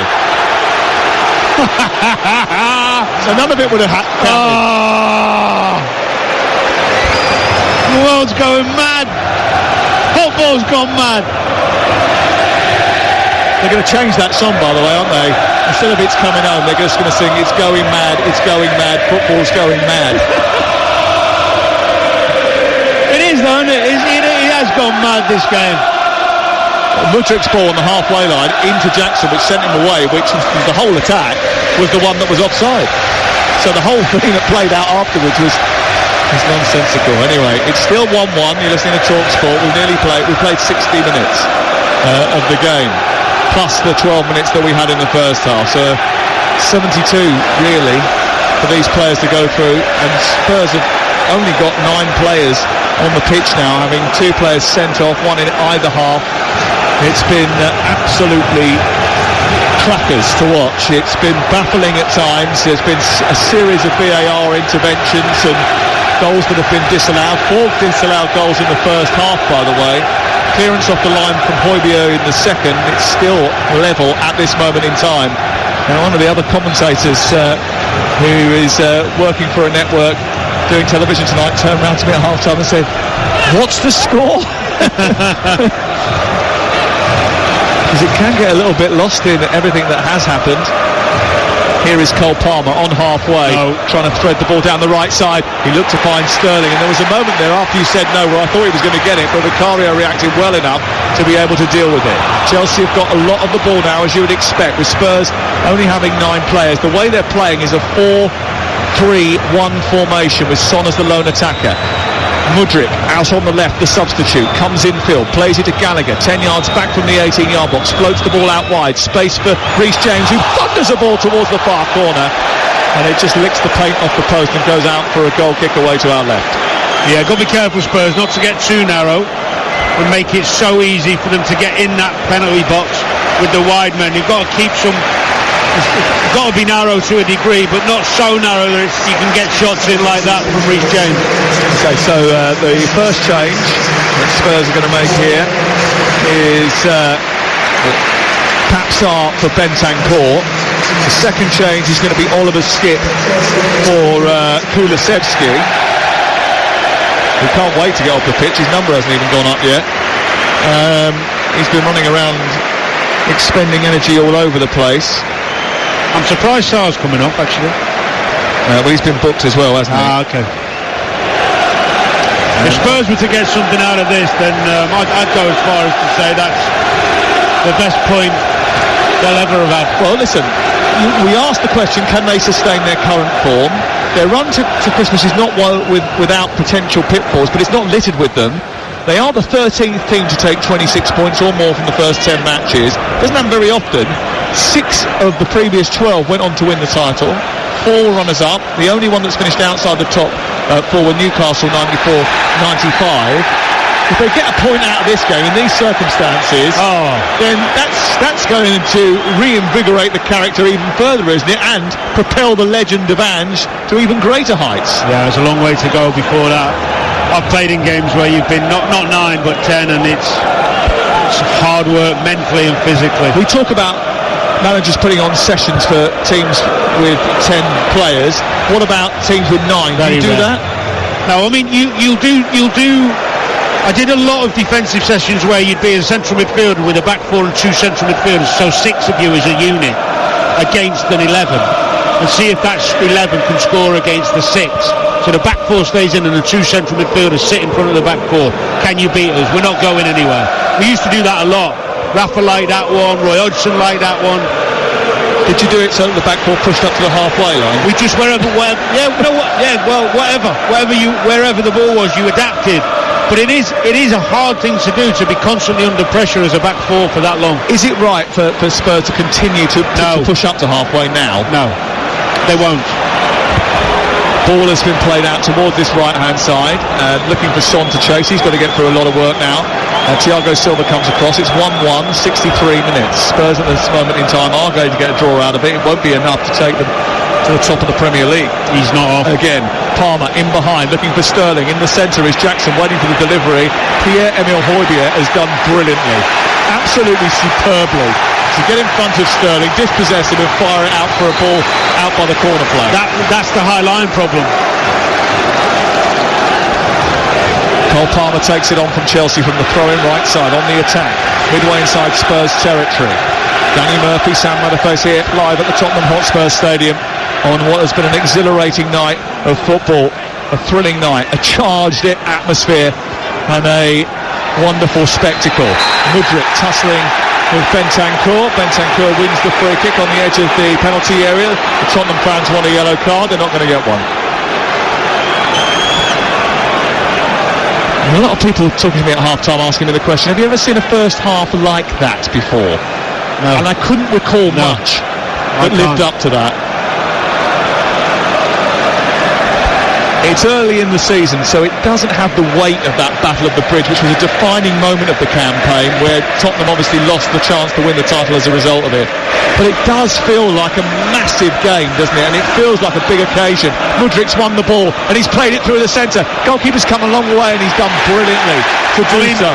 We've been critical of VAR at various times, but I think players have to be criticised as well for some of their part in it. Yeah, well, Romero certainly. And Doggy was always running the risk off that first half challenge. Gary Neville spoke to us at half-time. He thought that was a sending off in the first half. He's gone soft. He's tougher than that, Gary. He was tougher than that. He actually said, TalkSport, you're brutal. Here he is out. We're just real. Gallagher out towards the right-hand side. Chesting the ball down was Reece James. Back to the edge of the area. Caicedo recycles it. Cucurella out wide to Mudryk. All Chelsea now. He flicks the ball into the box. It's half-headed away. Moises Caicedo's going to get there first. It's James. It's Gallagher. They're queuing up on the edge of the box, but no one's prepared to pull the trigger. James now into the box. Smuggled away by Højbjerg again. And it's out and away for another corner over on the far side. 65 gone. There's still a long way to go for Spurs. 1-1. So hard for this Tottenham team to just keep fighting and sticking in there, because they know if they concede, it's done. Cucurella back to Thiago Silva. Back in field again it goes. Caicedo, Chelsea being very patient. Pochettino with his raincoat on, hands rammed into his pockets. Watch Cucurella go up towards the edge of the penalty area, spread it wide to the left. It's a terrible ball by Mudryk. Straight out of play and goes out and away for a goal kick away to our left-hand side. Chelsea's defence has been pretty solid this season. Before tonight they'd only conceded 11 goals, which ranked them as the 5th best in the league. Conceded one tonight very early on, but they haven't been tested for a long time. Especially not since Spurs have been reduced to 9. No, and I don't think they will be. Postecoglou could join an exclusive club tonight if he avoids defeat. Can he hang on? Can they hang on? Only Frank Clark in 1994 with Nottingham Forest and Maurizio Sarri in 2018 have achieved an unbeaten 11-game start. Spurs stand at 10, yet to lose this season. Can they stretch that to 11? They will have to stretch every sinew to ensure that they keep Chelsea at bay. Ball over the top, floated by Disasi. Mudryk is offside. You see, Nicholas Jackson and Sterling have both made Palmer made 2 great runs before that. If Reece James had played them, they were in. It's high risk, this high line, especially with 9 men, but I suppose they think it's the lesser of 2 evils. But I'd be amazed if they go another 24 minutes without getting done with that high line. The sports bar will be open for business when we finish. 03717 22 33 44. God knows when that's going to be, by the way. Sports bar will just be closing when we're finished. They'll be taking your calls right the way through the night on TalkSport about this game. And it might be a game we talk about for a very long time indeed. The ball is on the halfway and Cucurella has made a run from deep and it's played into him by James, and Cucurella's in behind here. He's done brilliantly to hold on to it. Tries to shoot. What a goalkeeping save that is from Vicario. It was brilliant, magnificent, athletic and agile, and he got in front of Cucurella. Brilliant. He was certain to be beaten. What a save from the goalkeeper. Great timing, made himself big. Good break from Cucurella, timing of the run. Ball played out wide to Palmer. Palmer towards the edge of the box, turns it back. He needs a bit of help. And James go on the outside. Caicedo, Palmer, James out wide again. Palmer flips it to him. It's a little bit short. The offside flag. He should never be off though, Sam. You can see across the line. You can't be off.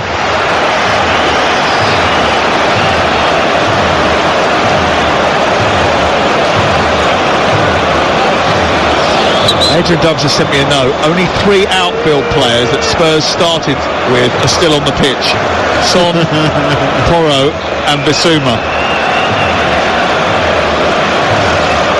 That's amazing, isn't it? Yeah. But that's probably never happened before.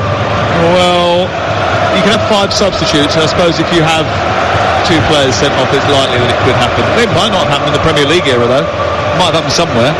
Tell you what, 8-89 on the text if you can remember it ever happening again. Cucurella, what a brilliant save. Got in behind the defence. He did brilliantly actually to hold off Porro, who was faster than him, cut inside, but by the time he went to shoot, he got the ball straight at Vicario. He's made a brilliant save, but I just wonder whether or not Vicario, having taken it in the face, might have a head injury here. I think it's good old gamesmanship, Sam. Give everyone a breather, get some fluids on board, give everyone a rest. Ange is talking to Dyer. Ange Postecoglou is talking to Eric Dyer at the moment on the sideline, probably about that high line and when to do it and when not to, because it's suicide at the moment. Let's think about this carefully. Let's work out what's happened in this game. Spurs took the lead after just 6 minutes. Kulusevski scored the goal. Then it all started to fall apart. Romero was sent off. Maddison had to come off because of an injury that he picked up. Mickey van de Ven pulled his hamstring in a chase with Nicholas Jackson and had to be replaced. All of that was in the first half. Chelsea got a penalty after they had a goal disallowed because of Romero going in high on Enzo Fernandez. I mentioned that he was sent off in that first half. In the second half, and Chelsea had, by the way, the ball in there 4 times in the first half and only 1 registered. In the second half, a doggy's been sent off. We've had a clearance off the line, several brilliant saves from Vicario, as Spurs continue to try and play with that high line, and Chelsea keep getting in behind over and over and over again. Højbjerg's now a centre half, by the way. There's 20 minutes to go, and Spurs have made all of their substitutions. I think they have, yeah, because they've got Emerson Royal on the pitch, Dyer on the pitch, Skip on the pitch, Højbjerg on the pitch, and Bentancur on the pitch, all 5. So if the goalkeeper does have a problem, they're going to have an even bigger one. Here is Skip over on the far side. It has been absolutely chaotic. It has been absorbing. It has been a match you cannot take your eyes off. At one stage in the first half, someone had come up to me, talking to me at half-time, said, I literally glanced at my phone for 10 seconds and missed something essential. That's how big it is. That's why you don't need 2 devices. You just need TalkSport. And if you want to download our app and flick between the 2 stations and listen to Virgin Radio and Talk TV and Times Radio, just download our app and you've got everything there. It's a world of entertainment at your fingertips. This game's been a world of entertainment. Chelsea have just rushed the set piece on halfway and the ball's been given back to Spurs. Don't need to play long. Just keep working the ball short, wide, switch of play, short, keep playing. 1-1, 72 on the clock. Spurs haven't won 5 Premier League matches in a row since December 2018. The man in the opposition dugout was in charge then. That won't be happening today, Sam. Still finely poised, last minute set piece, anything can happen. Don't rule it out. I think they'll be quite happy if they just manage to avoid defeat. Happy? I think they'll be delighted. Yeah. Thiago Silva through the centre circle, out to the left, and it's taken on by the slender figure, blonde-haired Mudryk, who overhits the ball, runs into Porro, commits a foul. It's a free kick, and actually he is lucky not to be booked here, because that's the 2nd or 3rd time he's been penalised for a clumsy challenge. And the Tottenham fans recognise that, and they want to know why.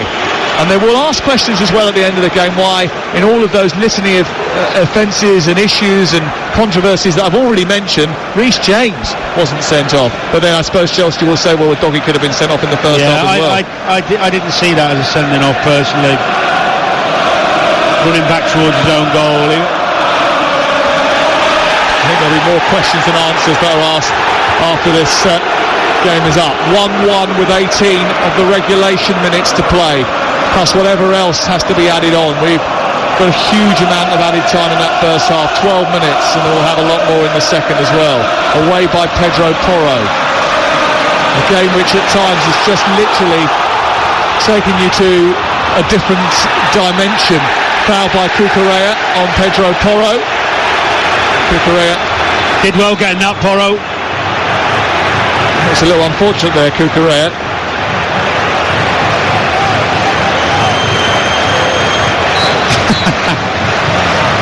I think he got duped there, Michael Oliver. Well played. Bentancur swerves past two Chelsea players, then can't find the pass because it's straight to Thiago Silva. Conor Gallagher does well, protects the ball brilliantly, forward. And then plays it back to Disasi. It goes to Reece James now. He plays it wide out towards Sterling. Højbjerg playing as one of the back four now. Gets back and helps it towards his goal. He's done brilliantly, actually, Højbjerg, and so has Eric Dyer since coming onto the pitch. They've all done well. Two that were part of the remnants of the old days that were discarded on the fringes for most of the season up until this point. That's another feather in Ange Postecoglou's cap that he's kept them on side. Kept them on side, kept them focused, ready to come in as and when. Cucurella has made a brilliant run. He did. Hasn't been seen despite that high line. It's not as high as it was. It's about 6 yards now inside. He's off the Tottenham half of the pitch, and Chelsea just patiently waiting before deciding to release Sterling, who is onside, and Jackson's alongside him inside the box. He squares it, Jackson's there, and Chelsea score, and it has been coming. Nicholas Jackson with the goal.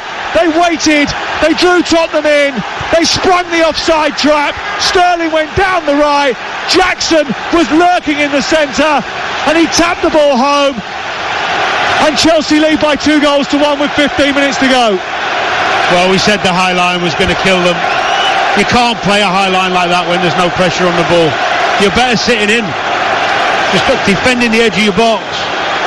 It's been a strange decision to do it, I have to say. I don't know where it's come from or what the thinking is behind it.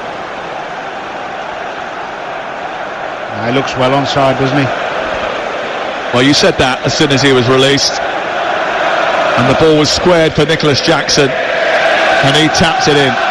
Although he was offside, but that's not the rule. Well, it's the Chelsea fans being conducted by Nicholas Jackson now, who's got his fourth goal of the season. They are checking the goal for a possible offside, so we are going to have another delay. John Brooks is looking at it. Obviously Jackson puts the ball in the net. He was in an offside position when the ball was played. Yeah. But the phase of play went to Sterling, so it's reset as soon as he's touched it, right? I think so, yeah.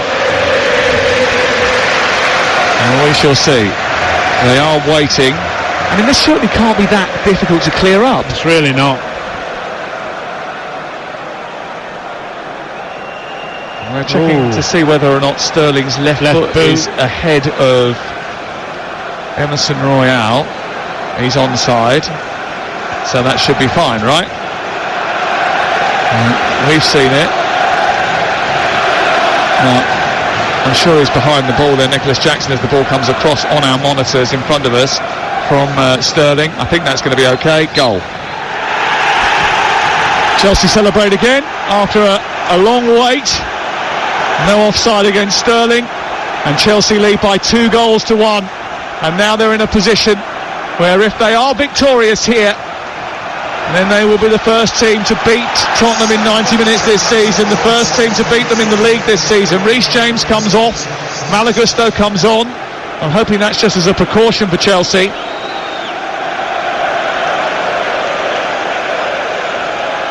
But it's been a terrific, enthralling game, and James has played his part. He's coming off now.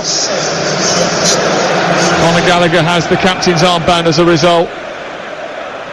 And Malagusto goes into the right fullback position. Mauricio Pochettino, well, he's absolutely delighted with the way that his team have performed. They've been patient in this second half as they've tried to prise open the Tottenham back line. This is their only chance, really, Tottenham. If they get, I mean, problem is they've not got any of the big boys. Dyer's the only real threat physically from a set play.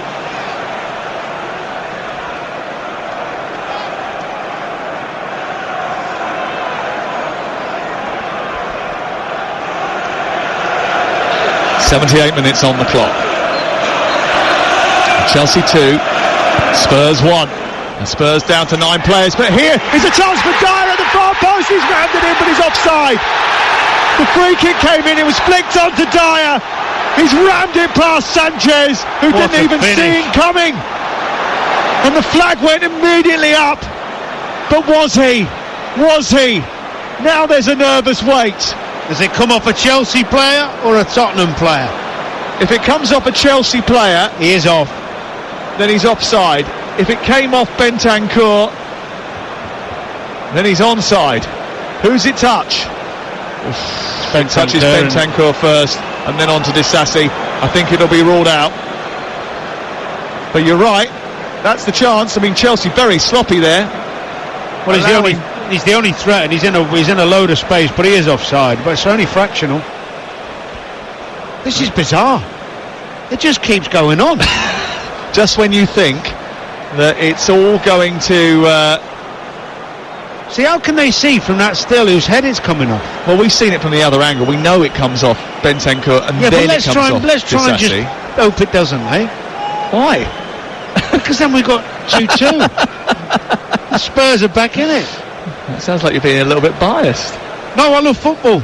I love drama. I love jeopardy. Yes, I'm being biased. They are checking once again for this disallowed goal. It's been bonkers entertainment, and it's been literally fly by the seat of your pants stuff. I think it's going to be offside, but I did predict 2-2. Did you? Well, you never know. There's still 10 minutes to go after they finish with this plus stoppage time. What are they taking their time for, by the way? No, Danny, maybe they've ordered a pizza. It's unbelievable. Well, it's come off Bentancur's head. It's going to be disallowed. He's offside. But I think they're just explaining it now to Eric Dyer, he's telling him what he's checking for. They're still waiting.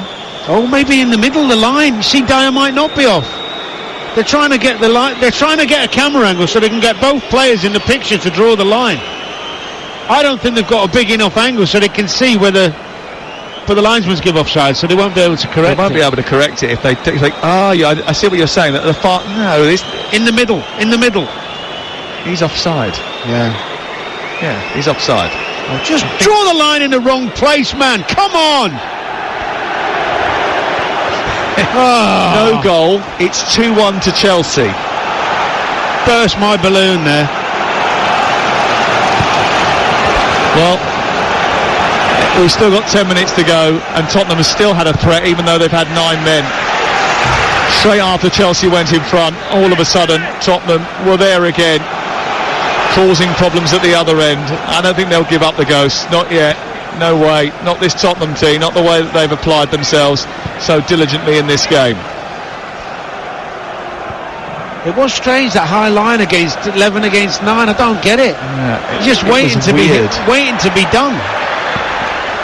Again, Sterling is travelling at pace through the middle of a tightly woven just past the ball. White pack, and again he then gets penalised for a foul. He should have passed the ball to Cole Palmer, who made a really good run. Sam, all your talk growing up is if you have an extra man, you've got to keep passing it and keep finding the extra man and work the team with not the lesser man. Have Chelsea been a bit sort of forgiving? I think since they got the goal they've been a bit sloppy, but he's tried to lob him. But actually, they worked the ball. They made some good runs to get him behind when they were playing the high line. They took the time and did it well. But now, when they're winning, they should be just popping the ball off. Cucurella down this left-hand side, plays it infield into Caicedo, collected by Palmer. Palmer takes it laterally out towards the far side. And he's got Sterling. They're all waiting again on the mark, ready to go in behind that defence, just waiting for it. Jackson curves his run, stops, starts again. It doesn't go forward. They're patiently waiting for that moment, the right moment to send it over the top. Still, that high line is right up on the halfway line, and Chelsea play it down the left with Cucurella. Mudryk now runs up towards Pedro Porro, goes on the outside, tries to steer it centrally, and then he's fouled by Pedro Porro. Referee says play on. Chelsea have got the ball. Gallagher into Cucurella. Play on, says the referee. Cucurella's got it again. Mudryk still not to his feet. Gallagher. They've got 7 behind the ball at this moment in time, Spurs, as it's worked out towards the right. Sterling waits, looks for Palmer to go in behind, can't do so goes backwards towards Malagusto, and there are 7.5 minutes to play on TalkSport on one of the most breathtaking evenings of the Premier League season so far. And Chelsea took the lead with Nicholas Jackson's goal with 15 minutes to go, but Tottenham have come from behind to pick up points before this season. Can they do so again? In fact, it's worth pointing out that they have taken 8 points from losing positions already at this early stage. Ball played in behind for Sterling to chase. Emerson Royal does just enough to help it back to his goalkeeper. He kicks high into the night sky. Out towards the far side, kept in from Bentancur. And didn't keep it in. It goes out for a throw in 10 yards inside opposition territory. And it remains 2-1 to Chelsea. They should just see this out comfortably now. Keep possession. Don't need to score again. Just work Tottenham. It was bound to be an emotional night with Pochettino coming back here. He was the manager of Spurs for 5.5 years, their longest serving boss since Keith Birkinshaw in the late 80s and the late 70s and the early 80s. He had a relationship, he had a love, he had a connection. He would have come back to Spurs if they'd called. He nearly replaced Jose Mourinho in 2021. But PSG wouldn't let him leave, and although eyebrows amongst some would be raised when he joined Chelsea, he isn't the first across the divide. Some of Tottenham's greatest players have played for Chelsea: Glenn Hoddle, Jimmy Greaves, and there are many others, including the recent Spurs bosses Conte and Mourinho, Graham Roberts, Gordon Jury, Jason Cundy. Love it. 5 minutes to go before the end of the game. Chelsea lead by 2-1. Basuma over halfway for Spurs. Is there one late chance? It comes back to Basuma again. He plays it wide towards the left, and then further on to Emerson Royal. Royal trying to get down that left-hand side. Tucks it back to Bentancur. Højbjerg looks up, floats it down the left. Basuma is engaged by Malagustos, holding on to him. Don't give away a set piece there. That's a really stupid, naive thing for him to do. And Tottenham have a free kick. They'll be absolutely delighted by that. It's a yellow card for Malagustos. Absolutely incredible, the brains of some players. You're winning, you've got 2 men extra, and you're fouling him near the penalty box. Who's telling him though? Someone, I hope, is saying to him, use your brain. Think about the game. Think about your teammates, not yourself or your own ego. 86 minutes on the clock. Tottenham Hotspur 1, Chelsea 2. And the ball is at the feet of Pedro Porro. Swings it in towards the far post, and it's headed goalwards by Bentancur, and he's missed it just. He's just about missed the target after connecting with a brilliant ball in from Pedro Porro. Got to score, Sam. This is the chance. He's not offside. Oh no, it's an in-swinger from Porro. Bentancur's coming in on the back post, doesn't know whether to knee it or head it. Gets caught in between and puts it past the post. Oh dear.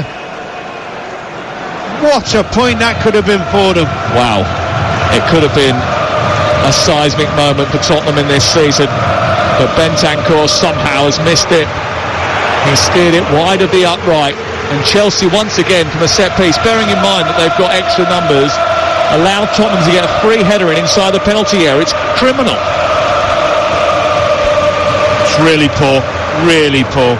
Malagustos made a run down the right hand side, and he's onside here, bursting into Tottenham's half. He's down the right wing position, he's into the near post, and Pedro Porro comes across and gets in front of Jackson and turns it behind and away for a corner. Poor from Gusto. Jackson was on 5 seconds before he even tried to play him, and it was poor touch that let him down. Corner kick over on the far side for Chelsea, who lead by 2-1. And what has been an epic spectacle of a football match in the Premier League, a Premier League classic. It's been volatile, it's been hotly contested, and it remains finely poised going into the final 3 minutes of the game. Here is Malagusto. Wide it goes to Palmer. Palmer to Sterling. Sterling with Gallagher trying to run in behind. Sterling continues to try and tease his way through 3 players when he could just pass the ball. Strange. Man of his experience and quality. He's given it away, and Tottenham are trying to bring it clear. Bentancur's trying to run away to the near side, and Chelsea screaming from the sidelines. Pochettino and his assistants, don't foul. You don't need to give anything away here. And Tottenham desperately trying to get back into it. They've shown great character. Some of those players that have been out of the team for a long time have been brilliant. But they are going to lose for the first time in the Premier League this season in the next few minutes unless they can find an equaliser. Ball has been played over the top for Mykhailo Mudryk to chase. He might get there ahead of Vicario. He was late on Vicario and he's going to get at least the yellow card here. Well, the ball was played over the top into the left wing position. Mykhailo Mudryk went dancing down into it. Out came Vicario. He got there first and the yellow card comes out for the Ukrainian. Well, the ball went over the top.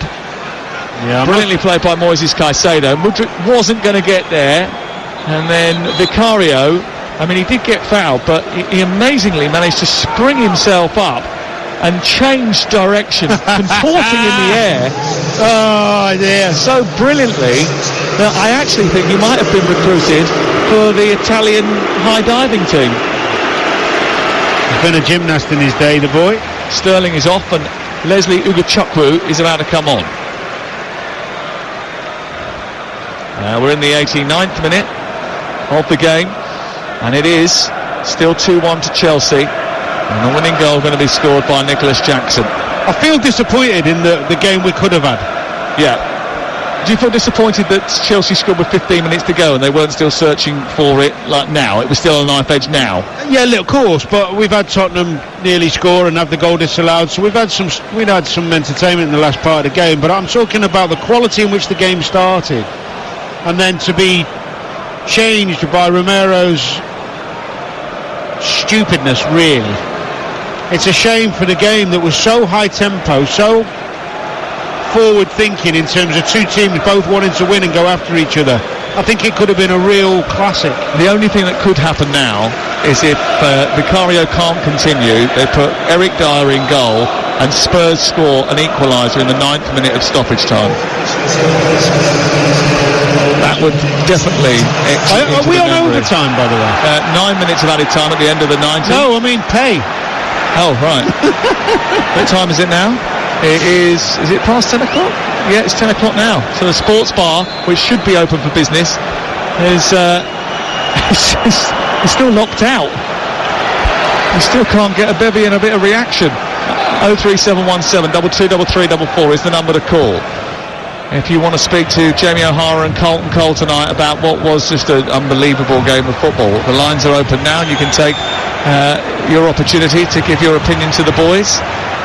Malagusto plays it back to his goalkeeper. Sanchez kicks it clear uncertainly up into the air. Oh, what are you doing? Pushes Emerson Royale in the back. Why? Unnecessary, silly thing to do. And again, giving away a free kick when he doesn't need to give away a free kick, and putting Chelsea under pressure when he doesn't need to put Chelsea under pressure. And Spurs know it. And they sense maybe one more possibility. Ball into the box. It's headed into the air by Ugachukwu. Dyer keeps it alive. Son trying to get underneath it. Keeps it alive. It drops inside the box, but there's no white shirts. There's just not enough of them inside the area because they've been robbed of two players. Still struggled a bit with it, Chelsea, didn't they? They're struggling with the set plays. It's happened ever since Spurs have gone back on the attack after that sort of 30-minute period where they didn't have the ability to. 2-1. And it's with Emerson Royale, far side. Dyer, you've got to get that. It's forward by Højbjerg, looking for the diagonal up towards Emerson Royale. Is allowed to win the header. He nudges it into the path of Bentancur. Basuma is joining here. He's got Skip and Son to aim at. Højbjerg plays it wide. Good football from Spurs. Ball into the box is not a good one. Gasto manages to deal with it, juggles with it, hits it into the air and clears it out towards the far side. They couldn't, could they? Come on!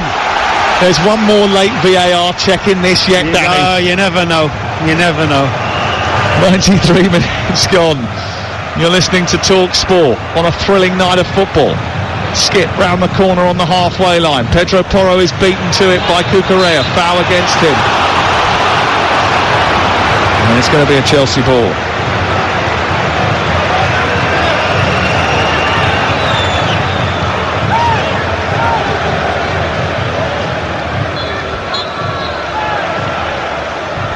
Free kick to Shaw, the halfway line. 93 minutes played. And we've got 9 added. Oh, and that's a real mistake by Ugo Chukwu. And now Son is running at the Chelsea back line. He moves to the edge of the Peltier. Left-footed shot. Drives it towards goal. It's saved brilliantly down low to his left by Roberto Sanchez. And if he hadn't have got there, then Son surely would have made it 2-2. Chelsea sloppy in possession, and Son and Tottenham went racing towards goal, and it was oh so close. What an incredible effort from this 9-men Spurs. Incredible. Gallagher down the right hand side, played in by Palmer. Jackson is there to finish it. Jackson slams it home, and Chelsea have a 3-1 lead in stoppage time, and it's curtains for Tottenham now. And Ange Postecoglou's unbeaten record, he's going to go. A brave effort with 9 men, but unpicked in the end by Chelsea, getting in behind that high line again. Nicholas Jackson at the double, and Chelsea are taking all 3 points from Tottenham Hotspur Stadium once more. It's Tottenham 1, Chelsea 3 at the end of a most memorable, thrilling, intoxicating game. Seconds beforehand, Son could have equalised. 30 seconds later, Chelsea are home and hosed. Spurs fans appreciating what these players have put in. Forget the bad guys who've gone off with the red cards. These are the guys on the pitch with 9 second half, put in a tremendous effort and deserve the applause the supporters are giving them. Yes, Chelsea have killed them off now, but what a fantastic bit of character shown from this group. Something the manager can take from this game. I know they've lost and they've got some injuries, but these players are in it. These players are in it with him, battling till the end, showing commitment to the cause. Tremendous. I'd be delighted if I was Postecoglou. I actually think that they will be happy in defeat, that they have learnt so much about what they've got, and what they've got is better than anything I think they've seen at this stadium since Pochettino left, probably. They've got character. At this stadium, probably. They've got energy, they've got character, they've got desire, they've got personality. There's something about the group. Yeah, they're going to lose 3-1 tonight with 9 men. They made mistakes, stupid mistakes. Udogie shouldn't have got sent off, nor should have Romero. That indiscipline has cost them. But there are things in this performance which Tottenham will learn from. Absolutely. And Chelsea will take a lot from it too, because they're going to win a London derby. They don't win many of those, and it will take them into the top half of the table. But they've got a free kick to defend, and it's back across the face of goal towards Dyer from Son, and then cleared, but the offside flag was up anyway, and in the 96th minute of the game we'll have another free kick. Pochettino pretty impressive against Chelsea when he was the Spurs boss. He won 4 of his 10 Premier League matches against them, which was more than every other Spurs manager in the previous 52 meetings, and now he's going to be the first opposition boss to win here this season. I mean, what's remarkable is that Chelsea's victory here will be only their 5th victory in the Premier League since the sacking of Graham Potter. Oh, they've still got a long way to go. I mean, Spurs have handed them this victory on a plate with the sendings off, let's be honest. You know, the game was really tight and end to end when they had 11-11. It's been a brilliant spectacle. It's been absolutely absorbing. It's been wonderful and a privilege to be here. It's one of those matches where you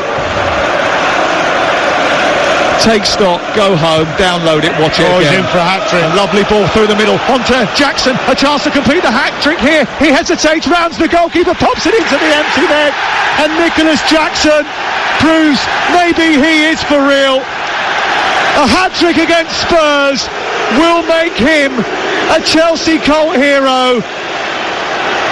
A goal in the 98th minute to ensure all 3 points. He races behind that high line. He stutters and stops and rounds the goalkeeper and pops it into an empty net. And Chelsea lead by 4 goals to 1. And Jackson has a hat-trick. It's tough on those Tottenham boys. It's crushing after the effort that they put in. Good finish from Jackson, actually. Will do him the world of good. Ange Postecoglou looks to the floor. He knows his team have been undone in this second half 3 times with the ball over the top. We question the wisdom of them continuing to press high. Yeah, there's a couple of things. One was the wisdom to play high again constantly, which seemed to me like a recipe for disaster. So maybe question that. The discipline has to be worked on with certain members. He's got to cut that out. He can't have that every time there's a big game here and emotions running high. But what he can take from it is those players on the periphery have come on for him tonight, are on board with him and have put in a tremendous shift. Mudryk down the left-hand side into the penalty area, trying to make it 5. Tees it up for Jackson, who's missed from inside the 18-yard box and skied it when he had a chance to get a quartet of goals.